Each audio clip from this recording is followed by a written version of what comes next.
The morning of April 17th, 1847, dawned with a thick London fog that clung to the windows of Isabella Munro's bedchamber like ghostly fingers. The mist seemed to hold the world in suspension, as if nature itself was holding its breath for the momentous day ahead. In the east wing of the Munro estate, servants had been bustling since before dawn, carrying heated water for the bride's bath, pressing linens, and arranging flowers that had arrived from the Richmond hothouse the previous evening. Isabella stood perfectly still before the ornate looking-glass as her lady's maid, Martha, secured the final pearl buttons of her wedding gown. The creation was a masterpiece of ivory silk, imported from Lyon, and Belgian lace so delicate it appeared to float around her slender figure. 6 months of work by London's finest seamstresses had culminated in this garment, designed to transform a nobleman's daughter into a duchess. "You look absolutely radiant, Miss Isabella," whispered Martha, her voice thick with emotion as she carefully arranged the delicate veil over Isabella's chestnut hair. Martha had been with her since Isabella was 7 years old, and the maid's eyes glistened with maternal pride as she stepped back to admire her handiwork. Isabella studied her reflection with critical eyes. The woman who gazed back at her was poised and elegant, with features that were pleasant if not striking. A straight nose, clear grey eyes, and a mouth that naturally curved into a serious expression. Her chestnut hair had been arranged in an elaborate style beneath the veil, adorned with orange blossoms and small pearl pins. A modest application of rouge coloured her cheeks, and the slight tremble of her gloved hands was the only outward sign of her inner turmoil.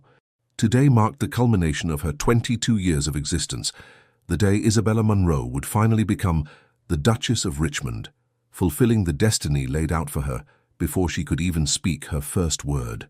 "Thank you, Martha," she replied softly, touching the pearl necklace at her throat. A gift from the Duke sent that morning with a formal note expressing his anticipation of their union. "I have prepared for this day my entire life." Indeed she had.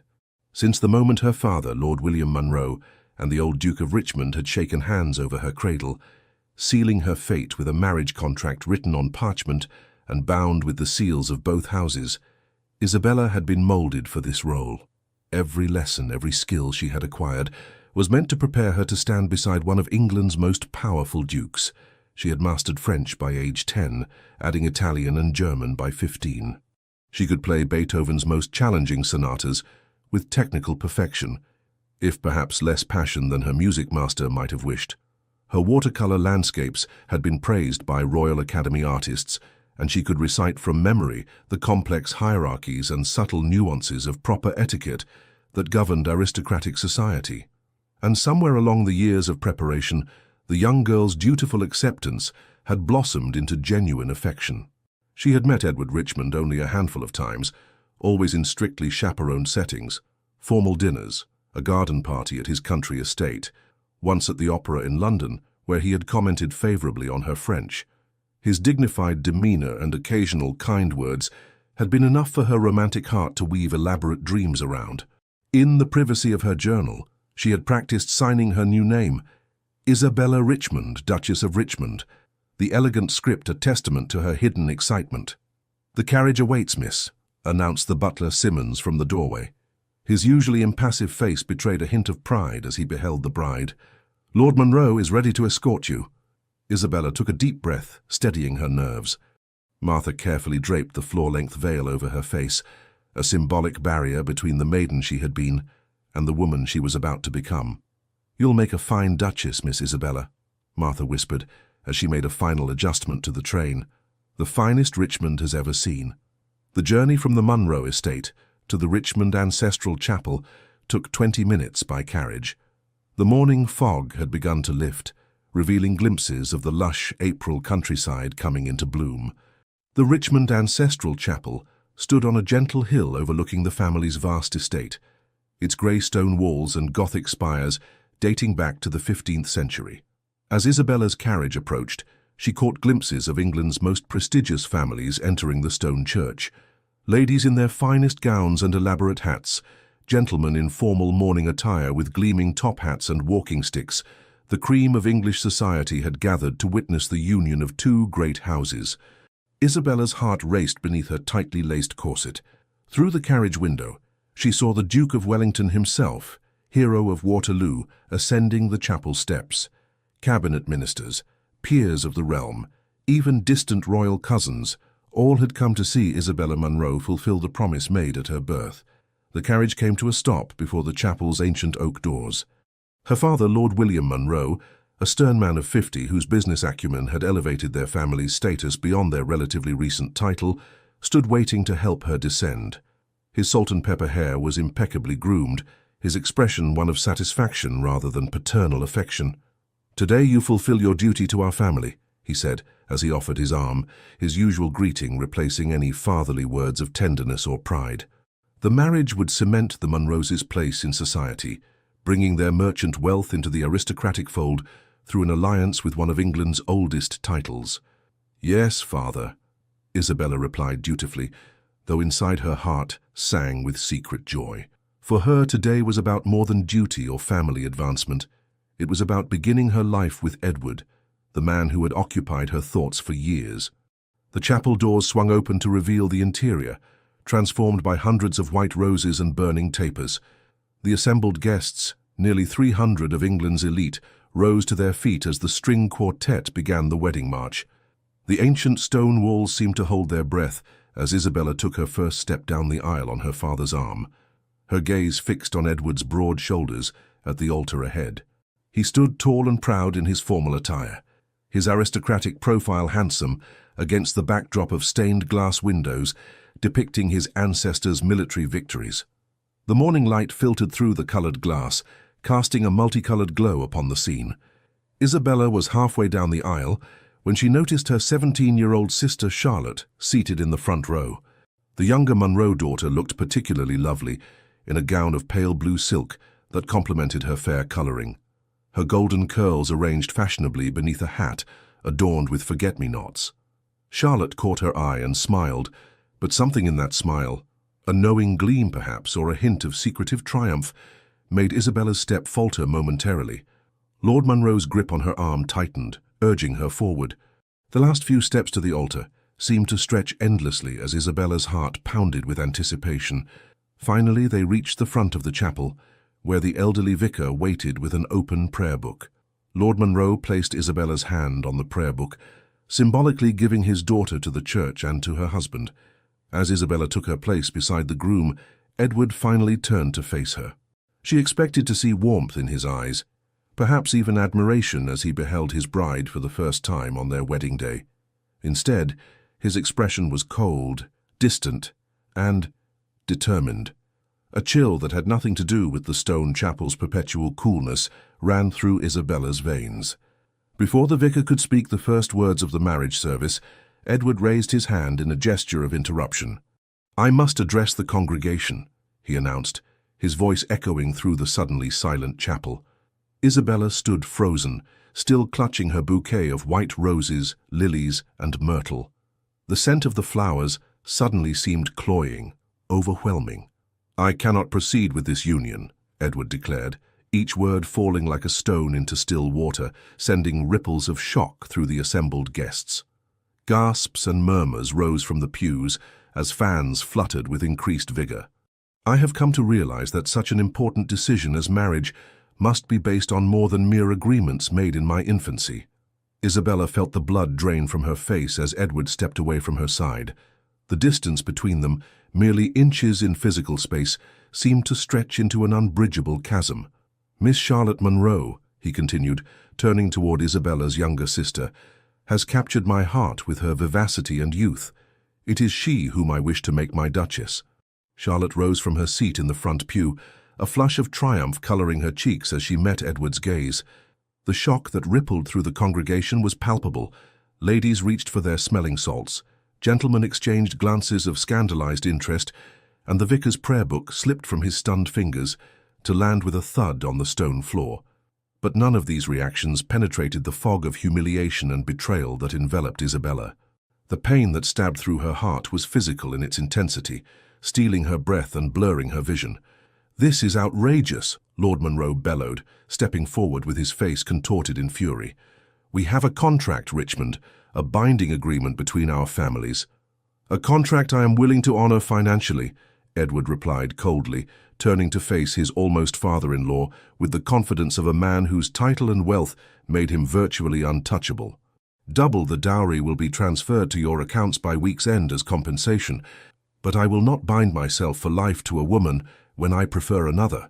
Even you, Lord Monroe, with your mercantile background, must understand the value of choosing the superior option when it presents itself.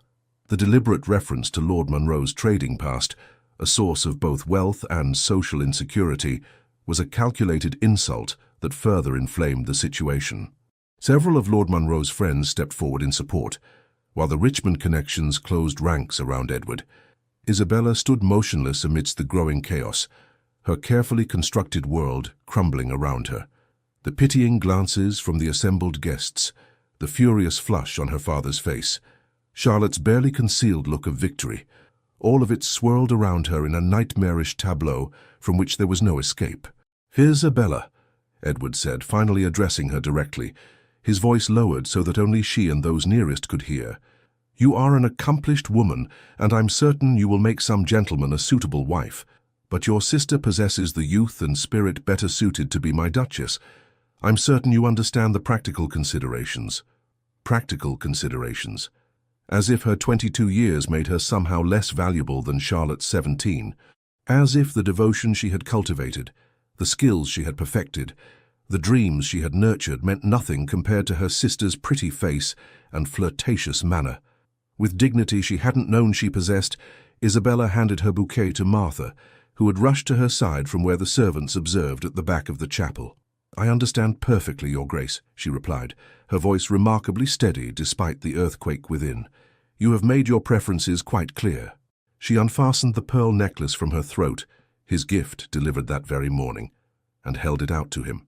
"I believe this belongs with your chosen Duchess." Edward looked momentarily disconcerted by her composure, perhaps having expected tears or pleading. He took the necklace automatically, seeming uncertain for the first time in the proceedings. Isabella then turned to Charlotte, who at least had the grace to lower her eyes momentarily. "I wish you joy of your choice, sister," she said, each word precise and controlled. "May it bring you all the happiness you deserve." The subtle emphasis on the last word was not lost on Charlotte, whose triumphant smile faltered slightly. With that, Isabella gathered her elaborate train over one arm and turned away from the altar. Head held high despite the tears threatening to spill, she walked back down the aisle, alone. The same path she had traveled moments before as a bride now became her route of retreat. Each step measured and dignified, despite the whispers that followed her like a poisonous fog. Jilted at the altar. For her own sister. At 22, practically on the shelf already. The Richmond curse strikes again. These fragments of gossip, which would soon spread throughout London society like wildfire, seemed to hang in the air around her. Isabella Monroe, who had always followed every rule, fulfilled every expectation, now found herself the central figure in what would undoubtedly become the scandal of the season. Outside, away from the curious eyes of society, Isabella finally allowed herself to stumble. The April sunlight seemed a mockery of the darkness that had descended upon her life. Her carefully cultivated composure, maintained through years of training in proper behavior, shattered as the enormity of the humiliation washed over her. "Miss Isabella," Martha called, rushing after her with a cloak to shield her from both the spring chill and prying eyes. "Please let me take you home." "Not home," Isabella managed through trembling lips, the first tears beginning to spill onto her cheeks. "I cannot face those walls right now, knowing how Father will look at me, as the daughter who failed in her only duty. Take me to Aunt Agatha's townhouse in London. She at least will understand what it means to be deemed insufficient by a man." Martha nodded, signaling frantically to the Monroe coachman, who had been waiting to transport the newly married couple to the wedding breakfast. He quickly brought the carriage around, helping Isabella inside while Martha shielded her from the first curious onlookers beginning to emerge from the chapel.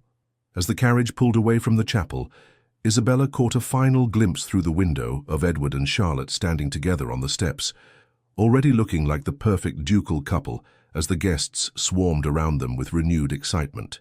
The scandal would be enormous, but Edward's title and Charlotte's youth and beauty would eventually smooth over the impropriety. Society always forgave the young, the beautiful, and the powerful.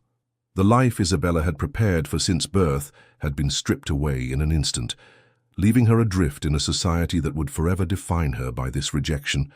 The carefully arranged marriage that was to have been her crowning achievement had become her greatest humiliation. The skills she had acquired to be the perfect duchess now seemed as useless as a ship's sail in a desert.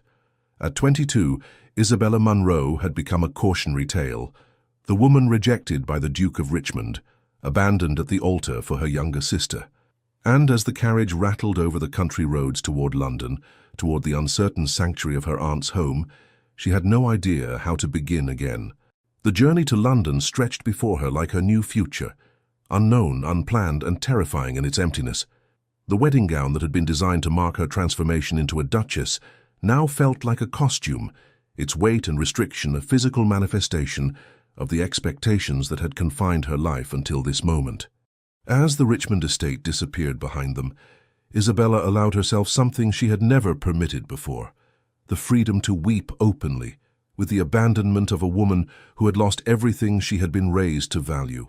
In that carriage, racing away from her shattered dreams, Isabella Munro began the painful process of discovering who she might become when all her careful preparation proved worthless, and the path laid out for her since birth suddenly vanished beneath her feet. The carriage journey from Richmond Estate to London was a blur of green countryside, gradually giving way to the sprawling metropolis. Isabella sat in numb silence, her wedding gown a cruel reminder of all she had lost. As London's buildings began to appear, the reality of her situation settled upon her shoulders like a physical weight. She was no longer a bride-to-be, no longer the future Duchess of Richmond. She was now something far worse in Victorian society, a woman rejected, an object of pity and gossip. By the time the carriage rolled onto the cobblestones of Grosvenor Square, Isabella had composed her exterior, though her heart still thundered with pain and humiliation. Martha helped straighten her veil and wiped away the traces of tears, though nothing could be done about her reddened eyes. "Remember, miss, you've done nothing wrong," Martha whispered as the carriage came to a stop. "Hold your head high."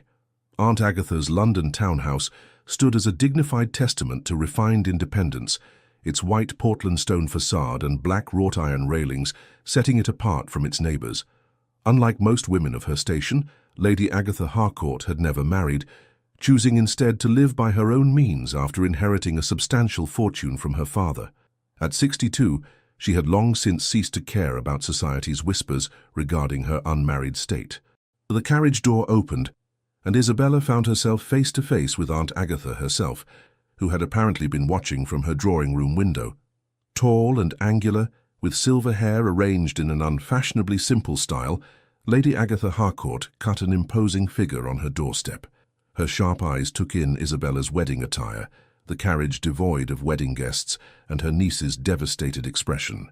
With the quick intelligence that had allowed her to navigate society on her own terms for decades, she pieced together the situation immediately. "Absolutely disgraceful," Aunt Agatha declared, not waiting for an explanation as she helped Isabella from the carriage. "Edward Richmond always was an opportunistic cad, just like his father before him.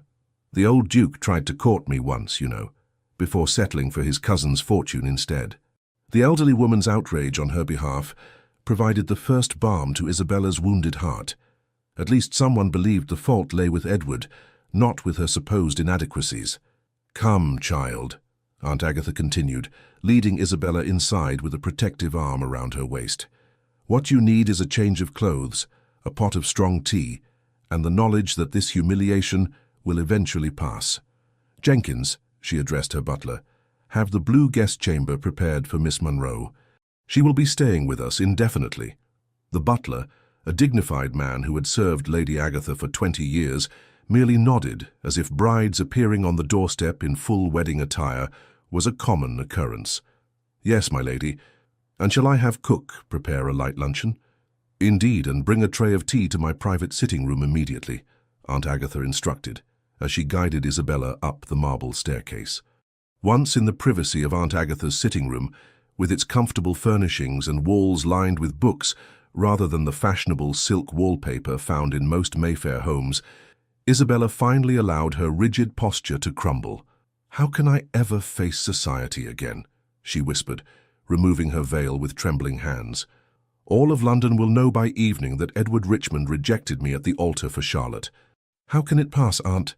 Isabella whispered, finally allowing her composure to crumble completely.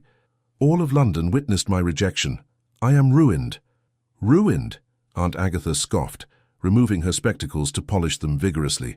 "Hardly. You are merely freed from a most unfortunate match. In time you'll see this as the blessing it truly is." "A blessing?" Isabella's voice rose in disbelief. "To be humiliated before all of society. To watch my sister take the position I was raised to fill. How can you possibly call that a blessing?" "Because I have lived long enough to recognize prison cells, even when they're gilded with ducal coronets," her aunt replied calmly. "Tell me truthfully, Isabella, did you love Edward Richmond? Not the idea of him, not the role he represented, but the man himself." The question caught Isabella off guard. She had spent so many years preparing to be Edward's Duchess that she had rarely considered the man apart from his title. I thought I did," she said slowly, "but I barely knew him. We were never permitted more than a few minutes of conversation, always supervised." "Precisely," Aunt Agatha said with a decisive nod. "You were being sold into a marriage with a stranger, a handsome stranger with an impressive title, certainly, but a stranger nonetheless. And based on his actions today, a rather contemptible one at that." Isabella couldn't argue with that assessment, though the wound was still too fresh to find comfort in it. "But what am I to do now? I've been trained for one purpose since infancy, to be the Duchess of Richmond. Without that future, I have nothing." "Nonsense," Aunt Agatha said firmly, as a maid entered with the tea tray. "You have a first-rate education, a sharp mind, and the freedom to discover who Isabella Munro might be, beyond the role that was assigned to her." She poured the steaming tea into delicate porcelain cups. "Besides, you have me, and unlike your father, I value you for more than your marriage ability." In the days that followed, Isabella retreated into the sanctuary of her aunt's vast library. Row upon row of leather-bound volumes offered escape from the reality of her situation, from the letters of sympathy that arrived daily, from her father's terse note announcing that Charlotte and Edward would marry within the month, from the gossip that undoubtedly circulated through every drawing-room in London. The library became her refuge, its oak shelves towering from floor to ceiling, filled with everything from ancient philosophy to modern novels. Here Isabella could lose herself for hours, curled in the window seat that overlooked the small but exquisitely maintained garden behind the townhouse. Between pages of Austen, Shelley, and Byron, Isabella found temporary solace. Books demanded nothing of her, no perfect posture, no flawless French pronunciation, no practiced smiles. They simply offered their worlds without judgment. One rainy afternoon, a week after what society had taken to calling the Richmond incident, Isabella was deeply engrossed in Mary Wollstonecraft's A Vindication of the Rights of Woman when Aunt Agatha entered the library with unusual excitement. "You cannot hide among these dusty tomes forever, my dear," she announced, pulling open the heavy curtains to let what little daylight penetrated the London rain clouds flood the room. "The Spanish Duke of Mendoza has arrived in London on diplomatic business, and I have secured us invitations to Lady Pembroke's literary salon this evening, where he will be in attendance." Isabella looked up from her book with a frown. "I have no desire to be paraded before another duke, Aunt, nor do I wish to face society's pitying glances so soon."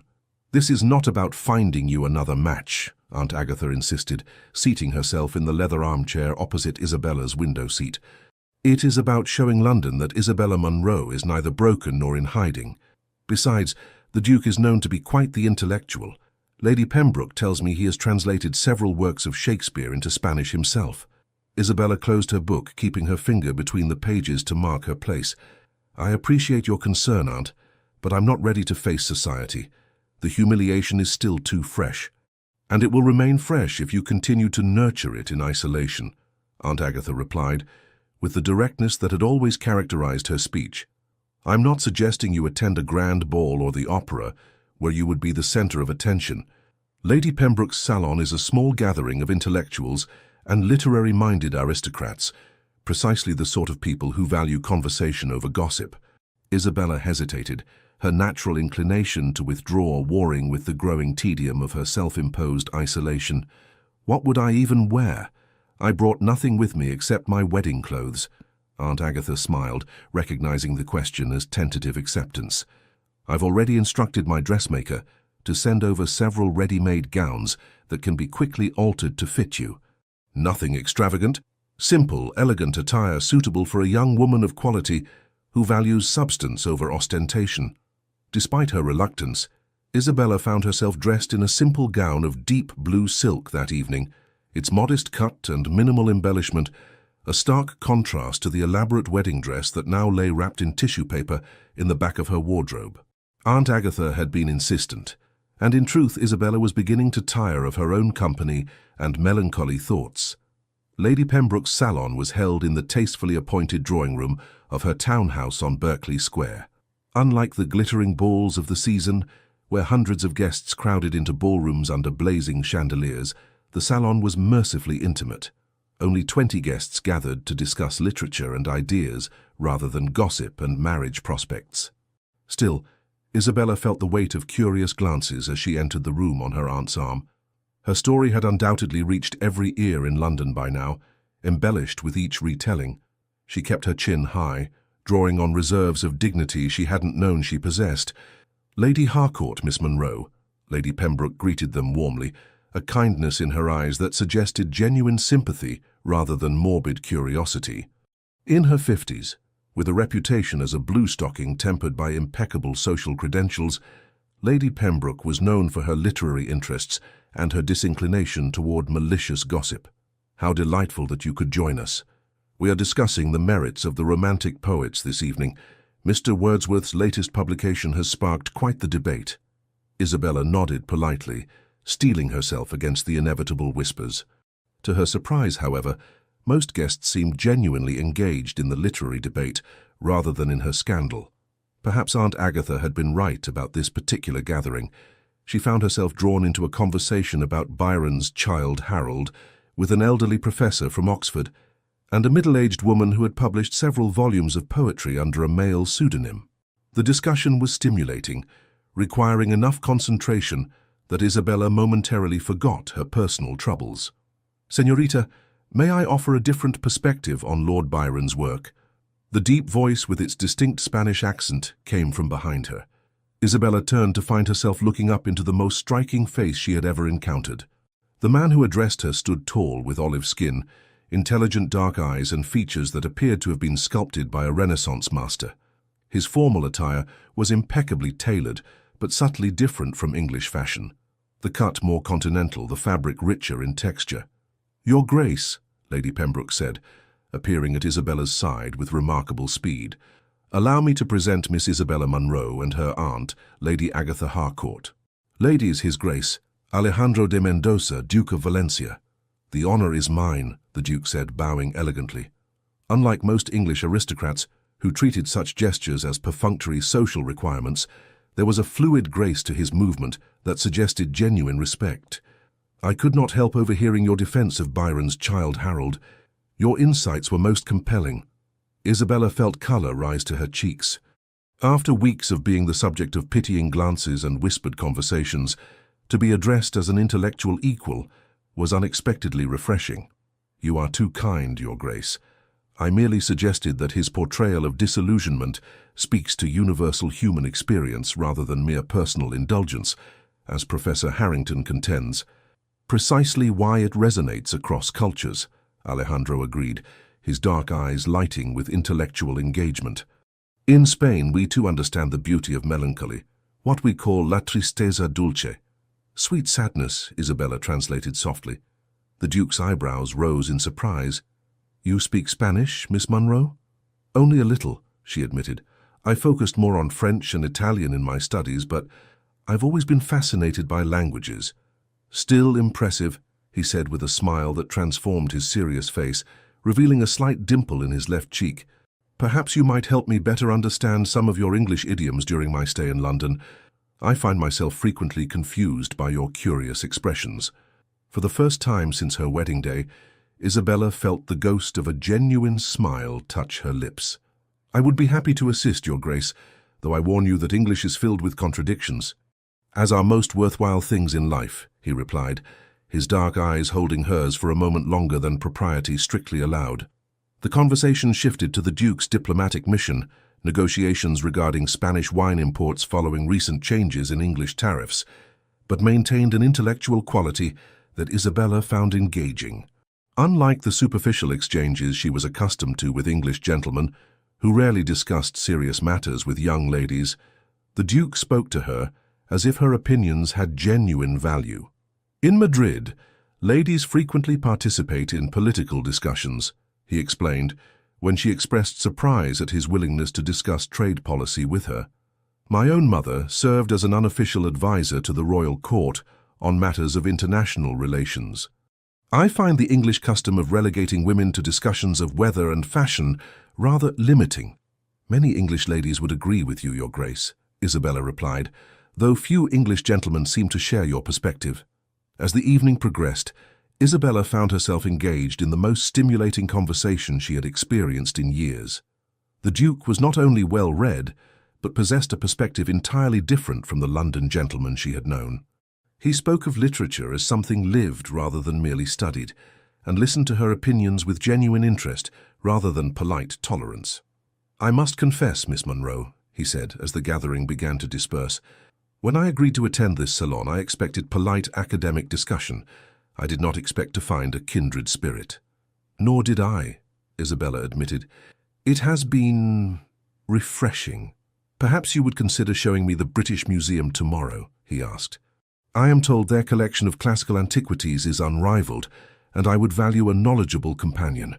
Before Isabella could respond, Aunt Agatha appeared at her side, having observed the extended conversation with evident satisfaction.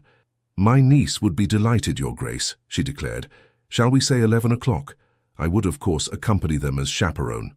I would be honored, the Duke replied, bowing over Lady Agatha's hand. Until tomorrow, then, ladies. Later, as their carriage rolled back toward Grosvenor Square, through the gas-lit London streets, Isabella turned to her aunt. That was rather presumptuous of you, Aunt. Nonsense, Aunt Agatha replied with a satisfied smile. I merely accepted an invitation that you were clearly inclined to accept yourself. Besides, did you not notice how every lady in that room envied your extended conversation with the handsome Duke?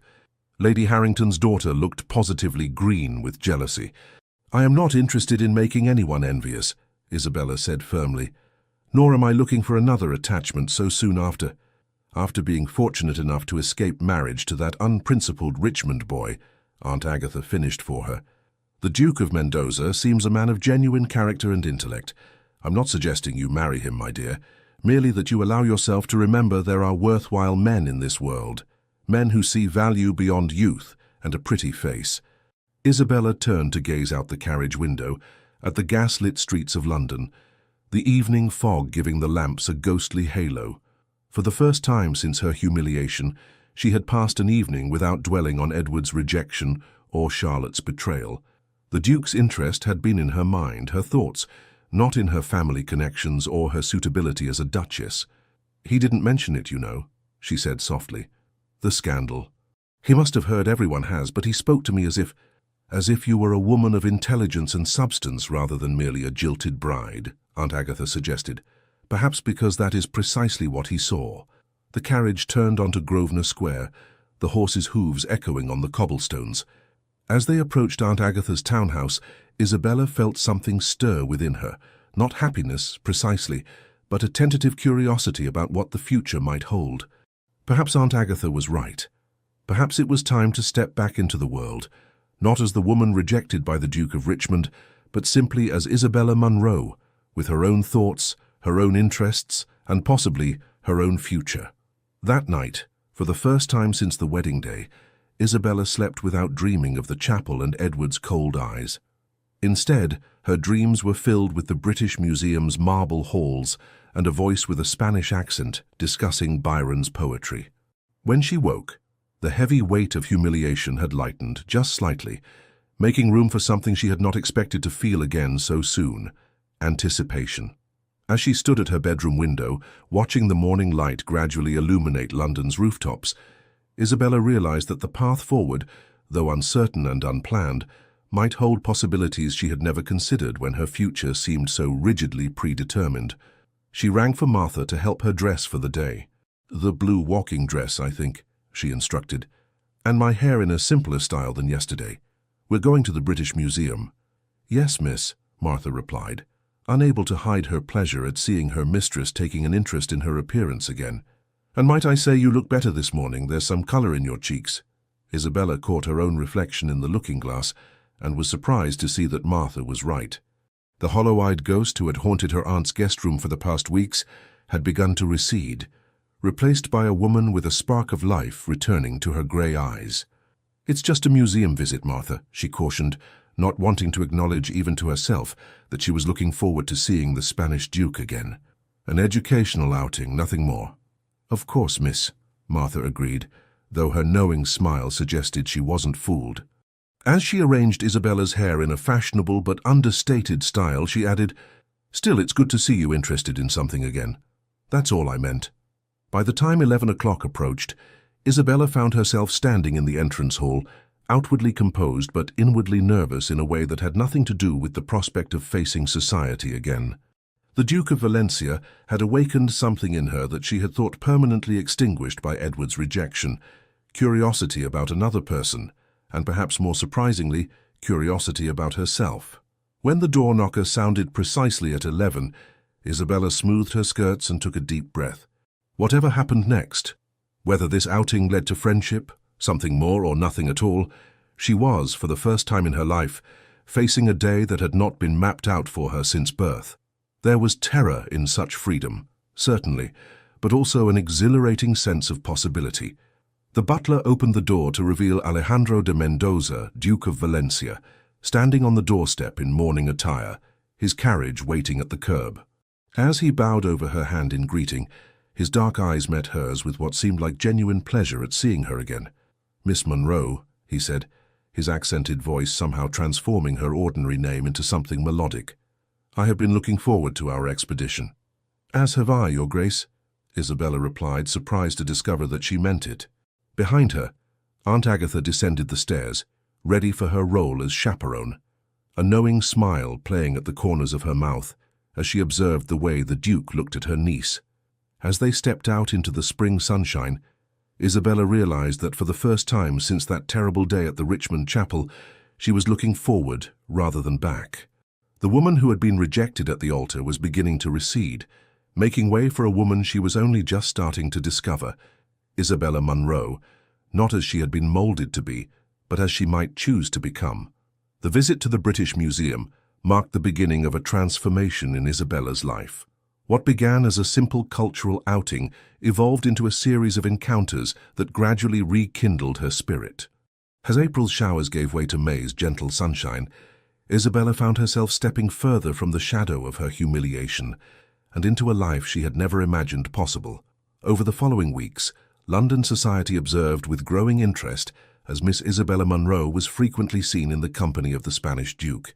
Their outings, always properly chaperoned by Lady Harcourt, became the subject of speculation in drawing rooms across Mayfair. The very society that had pitied Isabella now watched with curiosity as she appeared at select gatherings with the distinguished foreigner at her side. What began with their visit to the British Museum expanded to afternoons in the Royal Botanical Gardens, attendance at the Royal Academy's exhibition, and even a musical performance at St. James's Hall. To Isabella's surprise, each encounter deepened her appreciation for Alejandro's character and intellect. Unlike Edward, who had barely spoken 10 sentences to her during their entire acquaintance, Alejandro seemed genuinely interested in her thoughts. He asked questions about her opinions on everything from politics to poetry, and actually listened to her answers. More surprising still, he often deferred to her knowledge on matters of English culture and history, treating her as an intellectual equal rather than a decorative companion. One particularly fine May afternoon found them strolling through Kew Gardens, with Aunt Agatha following at a discreet distance. The spring blooms were at their peak, filling the air with fragrance and painting the landscape in vibrant colors that seemed to reflect Isabella's gradually reawakening spirit. "In Spain," Alejandro told her as they paused beside a particularly beautiful arrangement of exotic flowers, "we have a saying, más vale buen entendimiento que grandes riquezas. A good understanding is worth more than great riches." "That's lovely," Isabella replied, watching a butterfly alight on a nearby bloom. "Though I imagine many in English society would disagree, as would many in Spanish society," Alejandro admitted with a wry smile that transformed his serious features. "The nobility is not so different across borders, I'm afraid. We are all taught to value lineage and fortune above character. And yet, you seem to have escaped that particular lesson, Your Grace," Isabella observed, noting how he had greeted the gardener's children with the same courtesy he showed to the royal botanist they had encountered earlier. "Perhaps because I learned early that titles offer no protection against life's tragedies," he said, his expression growing serious. "My parents died when I was 14, a boating accident off the coast of Valencia. I inherited the dukedom far too young, with only my grandfather's guidance to see me through." "I'm so sorry," Isabella said softly, touched by this glimpse into his past. In their many conversations, he had shared little about his personal history, focusing instead on ideas and observations. "It shaped me," Alejandro continued, absently twirling a fallen blossom between his fingers. "Made me understand that life is unpredictable and precious. We must seize happiness where we find it, not where convention dictates it should be." They walked in comfortable silence for a moment, passing beneath a trellis heavy with climbing roses. The scent enveloped them, sweet and intoxicating in the warm afternoon air. "May I be bold, Miss Munro?" Alejandro asked suddenly, pausing beneath the canopy of blossoms. Isabella felt her heart quicken. "You may. I know of your recent situation," he said carefully. "London talks of little else, I'm afraid, but I want you to know that I see it as the Duke of Richmond's great misfortune, not yours." Isabella stopped walking, her cheeks flushing with embarrassment. Of course he knew. Everyone knew. She had foolishly begun to hope that perhaps he had somehow missed the gossip, or that he didn't care about it. But now the humiliation she had gradually been setting aside threatened to engulf her once more. "You need not offer kind falsehoods, Your Grace," she said stiffly, retreating behind the polite mask she had perfected over years of training. "I am well aware of how society views a rejected bride." "I offer no falsehoods," Alejandro replied firmly, his dark eyes holding hers with an intensity that made it impossible to look away. "Only my own observation that a man who would humiliate a woman of your intelligence and grace reveals his own profound lack of judgment, not yours." His words, spoken with such conviction, broke through a barrier Isabella hadn't realized she'd built. For weeks, she had carried the unspoken belief that she must somehow have been lacking, too plain, too serious, too old at 22 compared to Charlotte's 17 years. "Thank you," she whispered, blinking back unexpected tears. Alejandro reached for her gloved hand, a gesture that would have been improper had Aunt Agatha not been distracted by an exotic plant several yards away. "In Spain, we also believe that sometimes fate leads us through darkness, only to reveal a brighter path," he said softly. "Perhaps your Richmond was merely an obstacle on your true journey." The warmth of his hand through her glove sent an unfamiliar but not unwelcome sensation through Isabella. She should withdraw her hand, propriety demanded it, but for once she allowed herself to defy convention. They stood thus for a moment, connected by that simple touch, while butterflies danced around the roses above them, and London society seemed very far away. The following day, Isabella was still dwelling on that moment in the garden, when Jenkins, Aunt Agatha's butler, entered the library where she had been attempting to read. "A letter for you, miss," he announced, presenting it on a silver salver. Isabella recognized the handwriting immediately, her mother's elegant script. With trepidation, she broke the seal, wondering what news from home awaited her. The letter began with familiar formalities, but quickly came to its purpose. The Countess of Harrington was hosting her annual grand ball the following evening, and Lady Munro expected Isabella to attend with Aunt Agatha.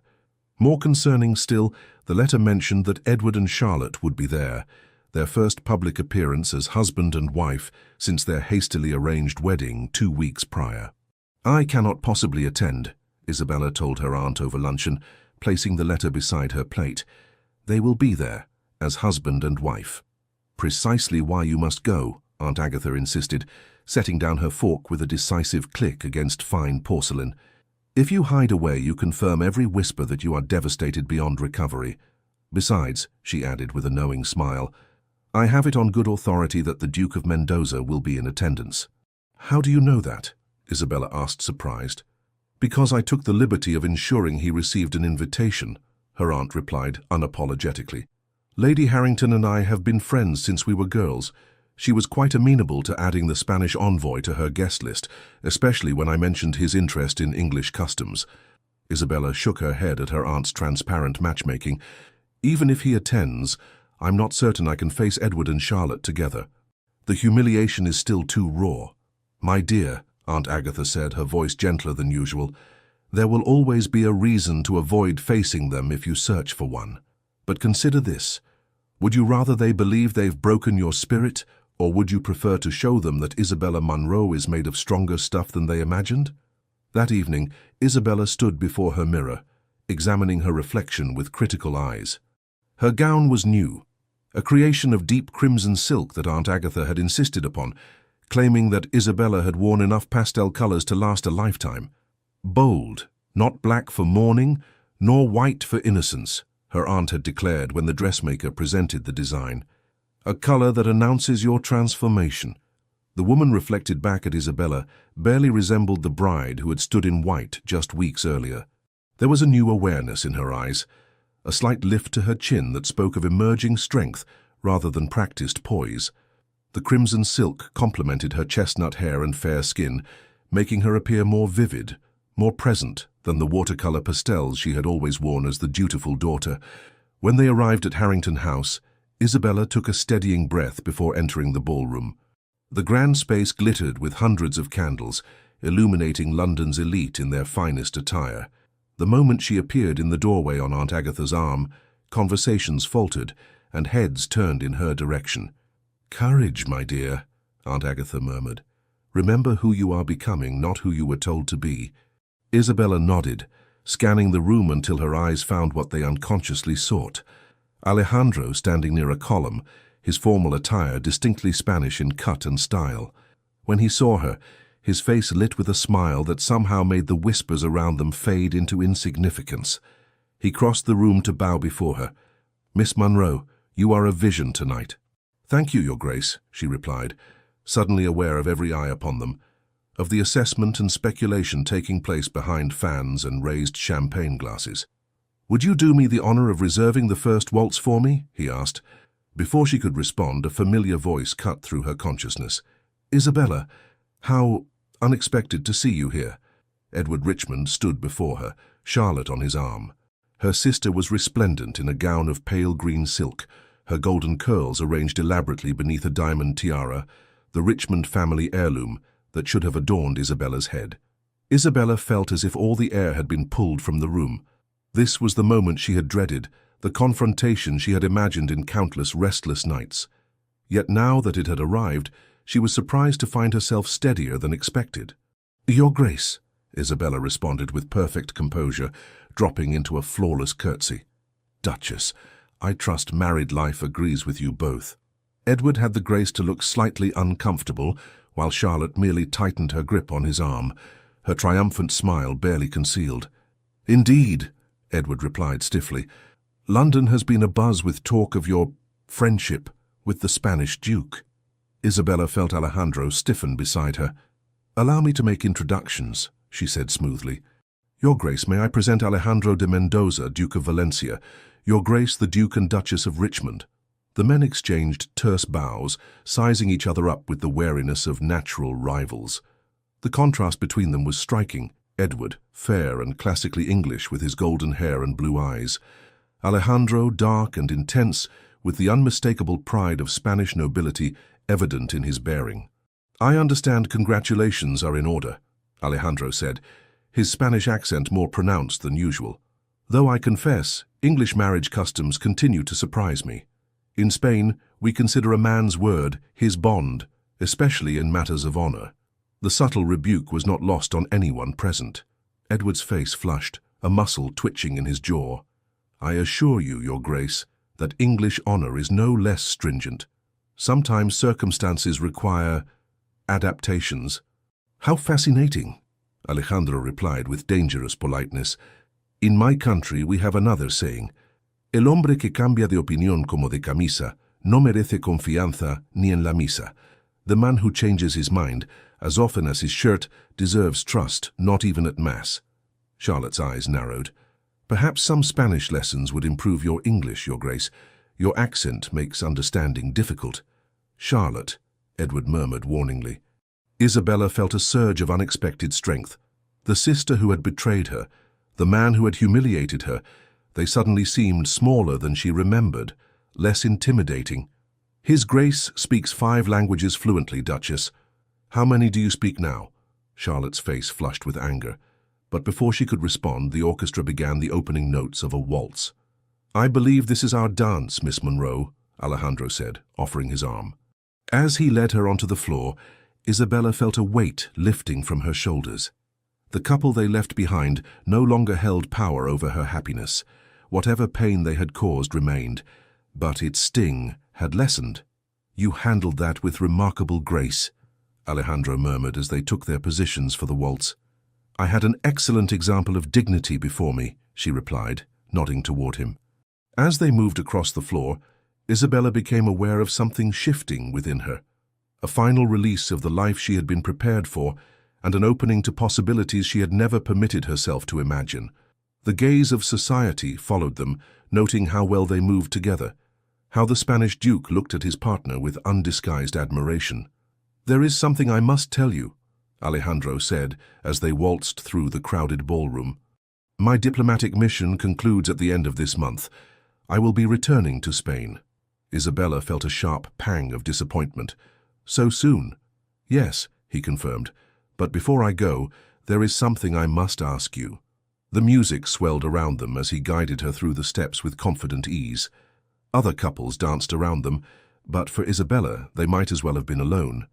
In these weeks I have come to admire you greatly, Isabella, he continued, his voice low enough that only she could hear. Your intelligence, your resilience, your gentle heart. I find myself unable to contemplate returning to Spain without knowing if you might consider a future there. Isabella nearly missed a step. Your Grace, are you suggesting— I am suggesting nothing yet, he interrupted gently. Only asking if you might be open to the possibility of a life very different from the one you had planned. Spain is not England. Valencia is not Richmond. And I am not the man you were promised to since birth. No, Isabella agreed, a smile touching her lips. You are nothing like him, thank heaven. Alejandro's eyes widened at her response, then crinkled with pleasure. Does that mean you might consider my offer? I believe it means I would like to hear more about this offer, Isabella replied, surprising herself with her boldness. Perhaps tomorrow, in the park. As the waltz ended, Alejandro bowed over her hand. Tomorrow, then. For the remainder of the evening, Isabella moved through the ballroom with a new lightness. She noted the speculative glances, heard the whispers that followed her, saw Edward watching her with an expression she couldn't quite decipher. None of it mattered. For the first time in her life, Isabella Monroe was contemplating a future shaped by her own choices rather than by agreements made over her cradle.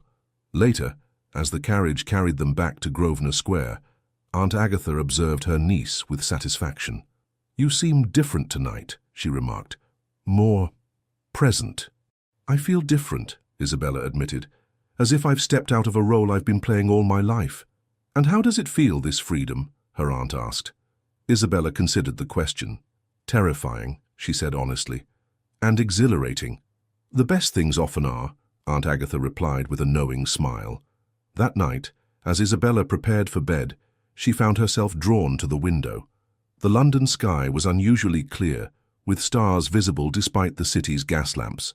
Somewhere beyond the horizon lay Spain, a country she had studied but never visited, a place as foreign to her as the concept of choosing her own path had been just weeks ago. Valencia, she whispered, testing the name on her tongue. The word itself sounded like freedom, like possibility. As Martha helped her out of her crimson gown, Isabella caught sight of her reflection once more. The woman who gazed back at her from the mirror was neither the bride rejected at the altar, nor the perfect duchess in training she had been raised to be. This was someone new emerging, Isabella Monroe, discovering herself for the first time. You seem happy tonight, miss, Martha observed as she brushed out Isabella's hair. It's good to see. Do I? Isabella asked, genuinely surprised. I'm not certain happy is the right word, but I feel alive, as if I've been sleepwalking all these years and have finally awakened.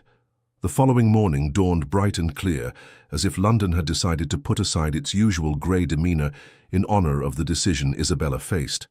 As she prepared for her walk in Hyde Park with Alejandro, she found her thoughts unusually serene. Their meeting was set for 11 o'clock, and Isabella found herself ready well before the appointed hour, dressed in a walking ensemble of deep blue that complemented her eyes. She paced the drawing room, rehearsing possible responses to what she suspected would be a formal proposal. "You seem remarkably composed for a woman about to receive a proposal," Aunt Agatha observed as she entered the room, her perceptive eyes missing nothing. "We don't know that's what he intends," Isabella reminded her aunt, though her heart quickened at the possibility. "Don't we?" Aunt Agatha raised an eyebrow. "The man has called upon you nearly every day for 3 weeks, and looks at you as though you've personally hung the moon and stars. If that isn't a man on the verge of a proposal, I've misread every romance since King George was in short pants." Isabella smiled at her aunt's characteristically blunt assessment. "Even if you're right, I'm not certain what my answer should be. Spain is so far away, and so different from everything I know." "Which might be precisely what you need," her aunt replied thoughtfully, settling into her favourite armchair. "You were moulded since infancy to be the perfect English Duchess. Perhaps it's time to discover who Isabella Munro might become when freed from those expectations." "But what about you?" Isabella asked. "What about my family?" "I have survived 62 years quite successfully on my own," Aunt Agatha replied dryly. "I dare say I can manage without you, though I would miss you terribly. As for your family, Carson," she hesitated, "your father sees you primarily as a failed investment, and your sister has betrayed you in the most personal way imaginable. Perhaps distance from them would not be entirely unwelcome." Before Isabella could respond, Jenkins announced the arrival of the Duke of Valencia. Isabella smoothed her skirts, took a deep breath, and prepared to face a future she had never imagined. When Alejandro entered the drawing room, Isabella was struck once again by how his presence affected her. It wasn't merely his handsome features or his title. She had been raised among handsome aristocrats all her life. Rather, it was the quality of his attention, the sense that when he spoke with her she was truly seen. "Miss Munro," he said, bowing over her hand. "Lady Harcourt, you both look radiant this morning." "Flattery will get you everywhere, Your Grace," Aunt Agatha replied with unusual warmth. "Now, shall we proceed to the park? I understand it's particularly lovely this time of year." They walked through Hyde Park at a leisurely pace, Aunt Agatha maintaining a discreet distance behind them. Close enough for propriety, far enough for private conversation. The park was filled with fashionable Londoners taking their morning exercise, many of whom observed the trio with undisguised curiosity. "I've been thinking about what you said last night," Isabella began when they reached a secluded bend in the path overlooking the Serpentine. "And I have been thinking of little else," Alejandro admitted. "Perhaps I was too forward. If so, No," Isabella interrupted gently. "You weren't too forward. In fact, your honesty has been refreshing. All my life, I've lived with careful words and hidden meanings. You speak directly, and I value that more than I can express." Alejandro smiled, visibly relieved. "Then may I continue to be direct?" When Isabella nodded, he reached into his coat and withdrew a small leather case. "This belonged to my mother," he said, opening it to reveal an exquisite ring, a deep blue sapphire surrounded by diamonds. "In Spain, we consider sapphires symbols of loyalty and truth, values I have found abundantly in you, Isabella." He took her hand, his expression solemn yet filled with warmth. "I did not come to England seeking a bride. I came on diplomatic business, expecting nothing more than tedious negotiations and formal dinners. Instead, I found a woman of extraordinary character, intelligent, kind, and stronger than even she knows." Isabella felt tears gathering in her eyes as he continued. "I know this is sudden. I know Spain is not your home and that my proposal comes at a time when you are still healing from betrayal. But I also know with a certainty I cannot explain that you are the woman I wish to share my life with." He knelt before her, there on the gravel path, heedless of his immaculate trousers. "Isabella Munro, would you do me the great honor of becoming my wife? Not because of arrangements made in your childhood, but because we choose each other freely as equals. Time seemed to still around them, the gentle lap of water against the lake shore, the distant calls of children playing. The rustle of leaves overhead all faded into insignificance as Isabella looked into the eyes of the man before her. In that moment of perfect clarity, Isabella realized that the answer had been forming within her heart since their first meeting. Alejandro had entered her life when she believed herself defined by rejection, and had instead helped her discover her own worth beyond the role she had been raised to fill. The woman who had been betrayed at the altar was not the same woman who stood in the park today. In just a few short weeks, Isabella had begun to shed the layers of conditioning that had shaped her entire existence. With Alejandro, she glimpsed the possibility of a life built on mutual respect and genuine affection rather than duty and social expectation. "Yes," she whispered, then more firmly, "Yes, I will marry you, Alejandro." His face transformed with joy as he rose to slip the ring onto her finger. It fit perfectly, as if it had been made for her hand alone. "For you have made me the happiest of men," he said, raising her gloved hand to his lips. From behind them came the sound of applause. Aunt Agatha, abandoning all pretense of not eavesdropping, approached with a broad smile. "Well done, Your Grace," she declared. "I was beginning to fear I'd need to drop more obvious hints." "Aunt," Isabella protested, blushing furiously. "What?" "I'm an old woman with no time for unnecessary delays," Aunt Agatha replied unapologetically. "Now shall we discuss wedding plans? I suggest a small, elegant ceremony before you depart for Spain. No sense giving the gossips more time to wag their tongues." As they walked back through the park, arm in arm, Isabella was conscious of the curious glances directed their way. By evening, all of London would know that the woman rejected by one duke had captured the heart of another, more distinguished one. The narrative was too romantic, too satisfying for even the most cynical socialites to resist. But for Isabella, the true story was far more significant than any gossip could capture. In choosing Alejandro, and in being chosen by him, she had taken the first step toward defining herself on her own terms. The journey ahead would lead her far from the path that had been laid out for her since birth, across oceans to a land she had never seen. Yet as she looked up at the man beside her, she felt not fear but anticipation. The life awaiting her in Spain was unknown, but it would be her own, a life chosen rather than assigned, a future built on love rather than duty. As they reached the park gates, Isabella caught sight of a familiar carriage passing by, the Richmond crest emblazoned on its door. Through the window she glimpsed Edward's profile, his attention focused on some document in his hands, unaware of her presence. A month ago, such an encounter would have filled her with pain and humiliation. Today, she felt only a faint echo of those emotions, overshadowed by gratitude. Had Edward not rejected her, she would never have discovered her own strength.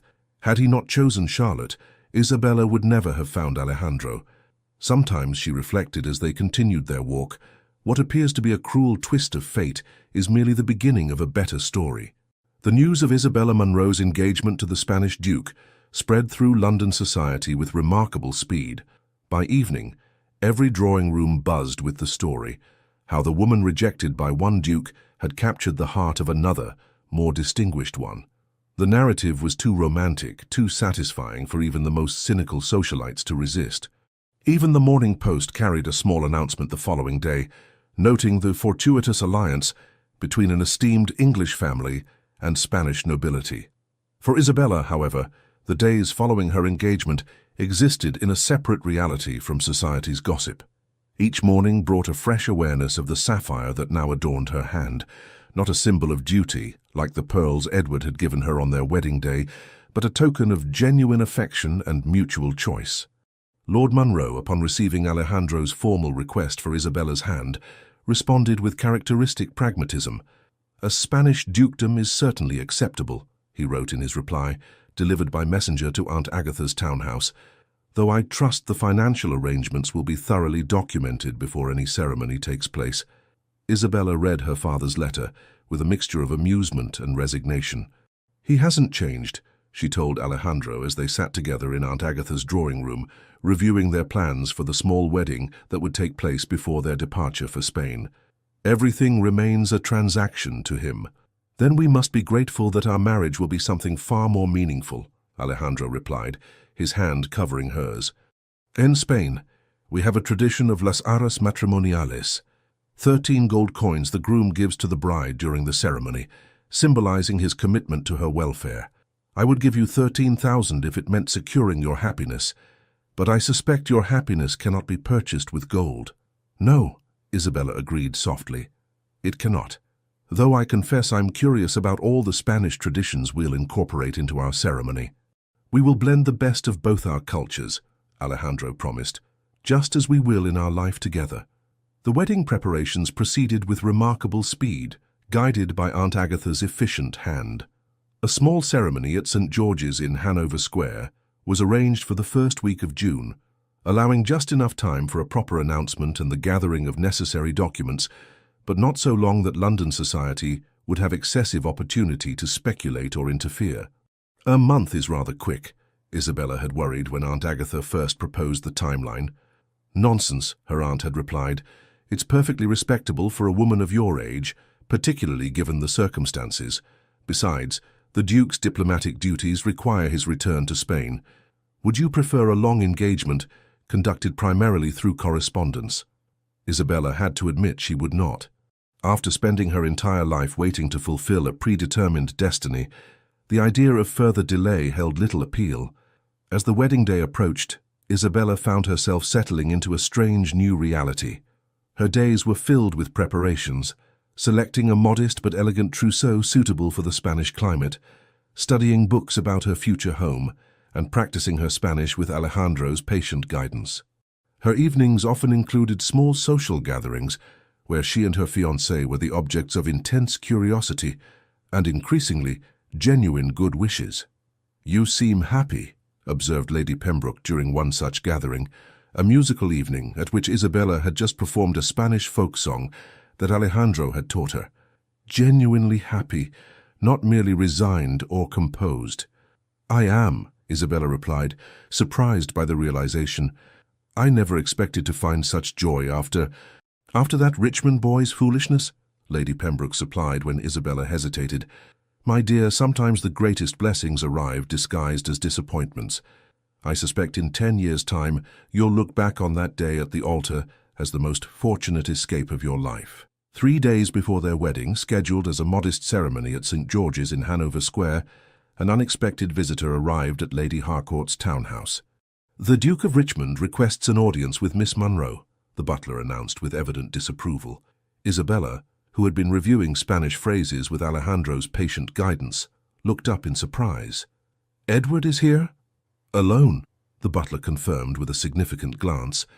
Isabella exchanged a look with her aunt, who nodded grimly. "Show him into the small parlor, Simmons. I shall receive him there." "Are you certain?" Alejandro asked, concern evident in his expression. "I could accompany you." "No," Isabella decided after a moment's consideration. "This is a conversation I need to have alone, to properly close that chapter of my life." Alejandro's dark eyes searched hers. "As you wish, but I will be close by if you need me." Isabella touched his cheek gently. "I know. That makes all the difference." Edward stood stiffly by the window when Isabella entered the parlor, his back to the door as he gazed out at the square.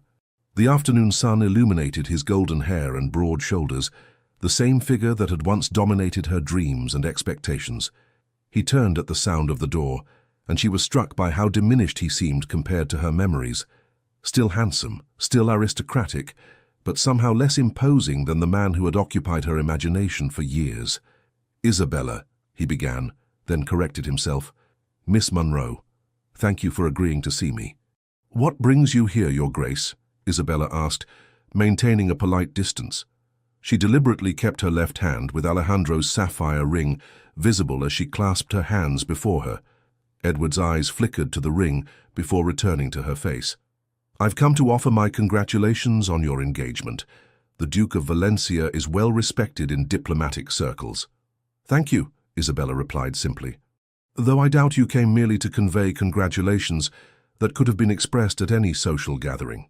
A flicker of the old Edward, imperious, slightly impatient, crossed his face before he mastered it. "No, I wanted to speak with you privately, to explain—" "There's no need," Isabella interrupted gently. "Your actions at our wedding were explanation enough." "Were they?" Edward challenged, a hint of the entitled young man she had once idealized creeping into his tone. "Do you truly understand why I made that choice?" Isabella studied him, seeing for the first time the insecurity beneath his aristocratic bearing. Edward Richmond, Duke of Richmond, had never in his life had to explain himself to anyone, especially not to a woman. That he felt compelled to seek her out to justify his actions revealed more about his character than any explanation he might offer. "I believe I do," she said calmly. Charlotte was younger, more vivacious, perhaps more biddable. She represented a better opportunity to secure your bloodline with numerous heirs, a practical choice for a man concerned primarily with practical matters. Edward looked taken aback. "You've changed," he observed. "Yes," Isabella agreed simply. "I have." A silence stretched between them, filled with all that could not be said. How his rejection had broken her, how she had rebuilt herself into someone stronger, how that strength had allowed her to recognize a love far deeper than anything she had imagined feeling for him. "I did not come to justify my actions," Edward said after an awkward pause. "I came because Charlotte is not well. The transition to duchesshood has been difficult for her. She struggles with the responsibilities, the expectations." Isabella felt a pang of sympathy for her sister, despite everything. Charlotte had been raised as the pretty, charming younger daughter, never expected to shoulder the burdens that Isabella had been trained for since birth. "I'm sorry to hear that, but I fail to see how this concerns me."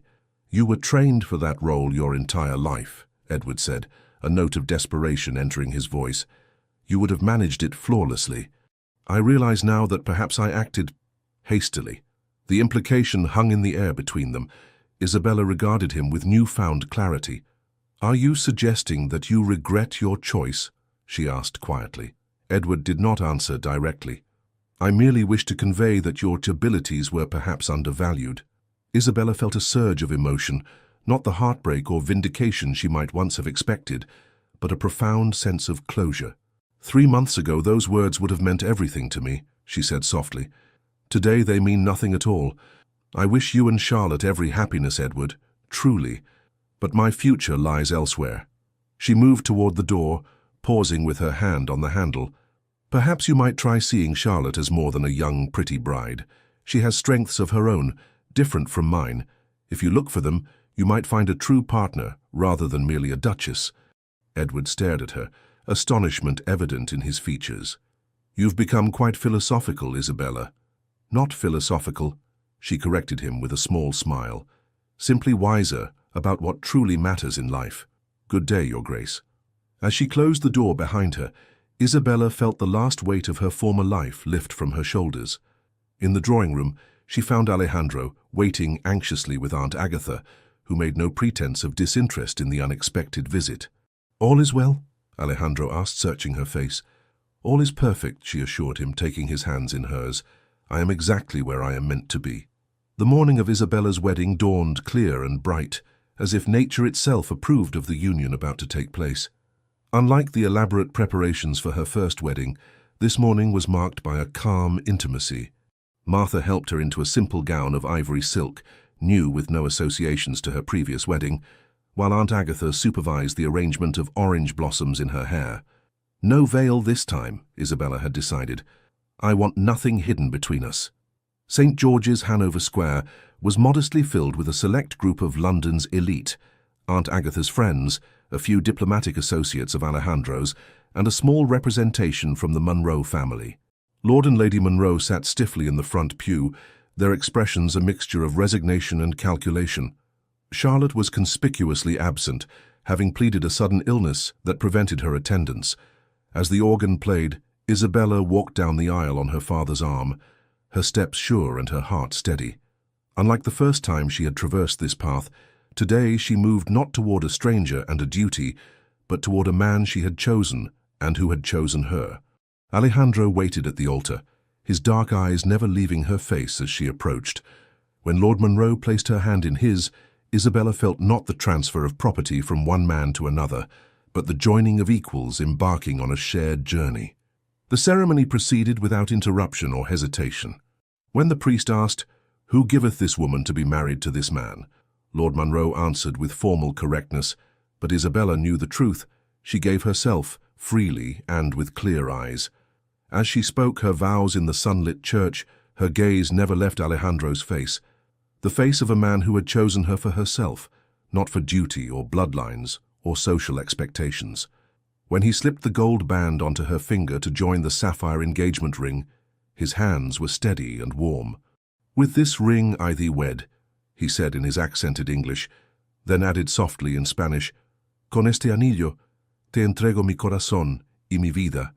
With this ring I give you my heart and my life. After the ceremony, a small reception was held at Aunt Agatha's townhouse. As Isabella moved among the guests on her husband's arm, the word still new and wonderful in her mind, she caught her father's eye across the room. Lord Munro raised his glass slightly in acknowledgement, his expression inscrutable. It was as close to a blessing as she would receive from him, and Isabella found that it was enough. "Are you happy, my dear?" Aunt Agatha asked, as the reception drew to a close. "More than I ever imagined possible," Isabella replied honestly. "Then my work here is done," her aunt declared with satisfaction, "though I shall expect detailed letters from Spain, and perhaps a visit when you've settled in." "You will always be welcome," Alejandro assured her, bowing over the elderly woman's hand. "Without you, I might never have found my Duchess." "Oh, you would have found her," Aunt Agatha replied with a knowing smile. "Some things are simply meant to be." 3 days later, Isabella Munro, now Isabella de Mendoza, Duchess of Valencia, stood on the deck of the ship that would carry them to Spain. The English coastline was gradually receding behind them, growing smaller with each passing minute. As their ship sailed from England's shores toward the sun-drenched coasts of Spain, Isabella stood on the deck beside her husband, watching her homeland fade into the distance. The June breeze carried the scent of salt and promise, ruffling the loose tendrils of hair that had escaped her bonnet. "Any regrets?" Alejandro asked softly, his arm secure around her waist. Isabella turned to look at him, this man who had recognized her worth when she had nearly forgotten it herself. In the weeks since their first meeting, she had discovered in him not only a keen intellect and honorable character, but a tenderness that had helped heal the wounds of her humiliation. "None," she replied with perfect honesty. "England was my past. You are my future." As the ship caught the wind and surged forward toward the Mediterranean, Isabella felt a profound sense of peace. The path that had seemed so fixed from her infancy had taken an unexpected turn, leading her not to the life she had been prepared for, but to the one she was meant to live. The southern Spanish sun would be different from London's gentle light. The language, customs, and expectations of her new homeland would challenge her in ways she had never anticipated. But with Alejandro by her side, Isabella faced this new chapter not with fear, but with excitement. She had entered the world as a girl promised to a duke since birth. She left England as a woman who had chosen her own destiny. And in that choice, Isabella Munro, now Isabella de Mendoza, Duchess of Valencia, had found not just love, but her true self. The voyage to Spain took 8 days, during which Isabella discovered she had an unexpected affinity for sea travel.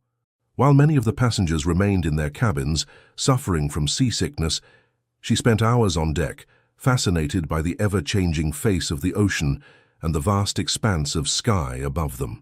"You would have made a fine explorer in another life," Alejandro observed as they stood at the rail one evening, watching the sunset paint the water in shades of gold and crimson. "Perhaps in this life I still can be," Isabella replied. "There is an entire country waiting for me to discover it." Alejandro smiled, pulling her closer. "And I shall be your guide, though I warn you, once you've seen Valencia, you may never wish to leave." "Tell me about our home," Isabella requested, leaning into his embrace. "You've described the palace and the grounds, but what of the people?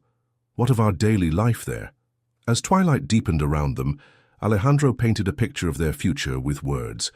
The ancient stone walls of the Palacio de Mendoza overlooking the Mediterranean, the orange groves that filled the air with fragrance in spring, the staff who had served his family for generations and would welcome her as their new duchess. "My steward Rodrigo has been with us since before I was born," he told her. "His wife Elena runs the household. They have been preparing for your arrival with great enthusiasm. I believe Elena has already planned menus for the first month to introduce you to Spanish cuisine gradually. They sound wonderful, Isabella said, touched by the thought of strangers taking such care for her comfort. They are family, Alejandro corrected gently, as you will be. In Spain, the bonds between noble houses and those who serve them run deeper than in England. Generations of Mendozas and generations of their people, living and working together through war and peace, prosperity and hardship. On the final day of their voyage, the Spanish coastline appeared on the horizon, a golden line beneath a brilliant blue sky. As they drew closer, Isabella could make out the port city of Valencia, its ancient walls and towers gleaming in the afternoon sun. "Welcome to Spain, my love," Alejandro murmured, his arm around her waist as they stood at the ship's rail. "Welcome home." The word resonated within her. Home. Not the home she had been raised in, nor the Richmond estate she had been prepared to preside over, but a new home of her own choosing. As the ship maneuvered into the harbor, Isabella felt a surge of anticipation and joy. On the dock, a welcoming party awaited them. Alejandro's younger brother, Miguel, several local officials, and a contingent of servants in the Mendoza livery. The greeting was warm and effusive, with rapid Spanish that challenged Isabella's still developing comprehension.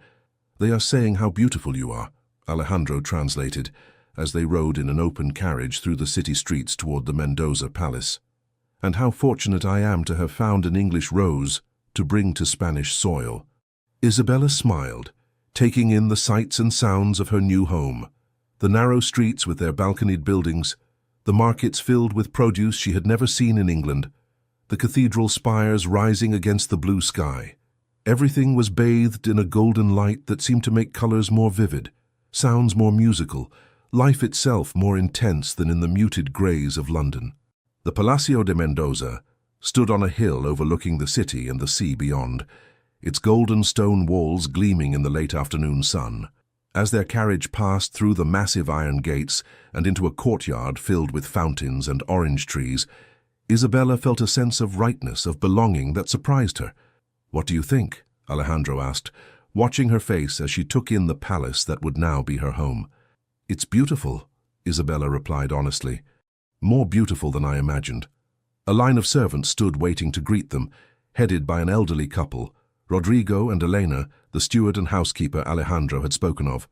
They welcomed Isabella with formal bows and warm smiles, their Spanish slow and clear for her benefit. That evening, as she prepared for her first dinner as the Duchess of Valencia, Isabella stood on the balcony of their private apartments, looking out over the Mediterranean. The setting sun turned the water to molten gold, while fishing boats returned to harbor with their day's catch. "Are you happy?" Alejandro asked, joining her at the railing. Isabella turned to him, this man who had entered her life when all seemed lost and had shown her a world of possibilities she had never imagined. "Profoundly," she replied, reaching up to touch his face. "I never thought I could feel this way, so free, so alive." "That is all I wish for you," he said, drawing her into his arms. "To be happy, to be yourself, not the woman someone else decided you should be, but the woman you choose to become."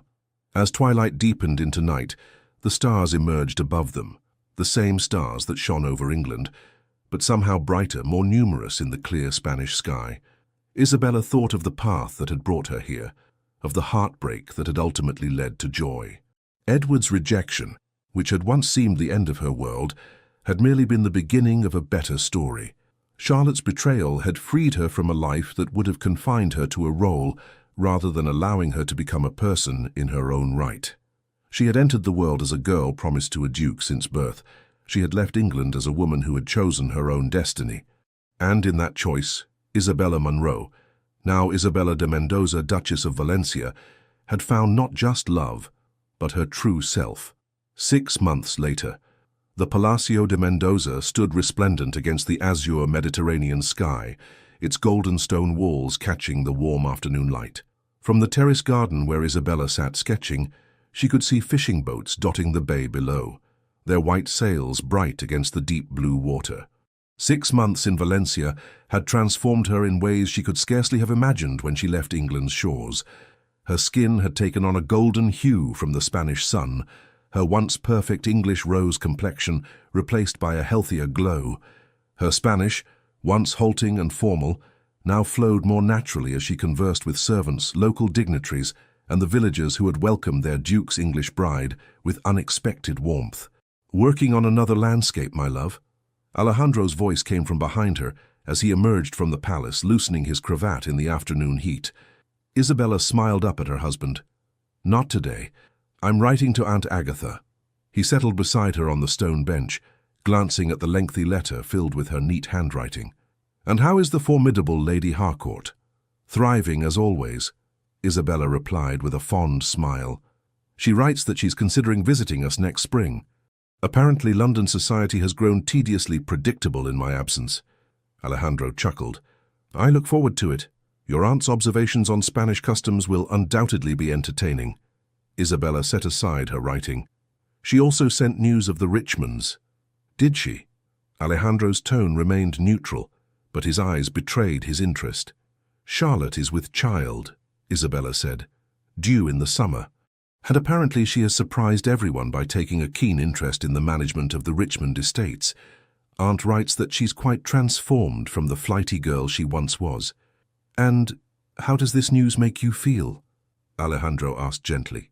Isabella considered the question honestly. "Happy for her," she said finally. "Truly happy. We were both shaped by our father's ambitions, though in different ways.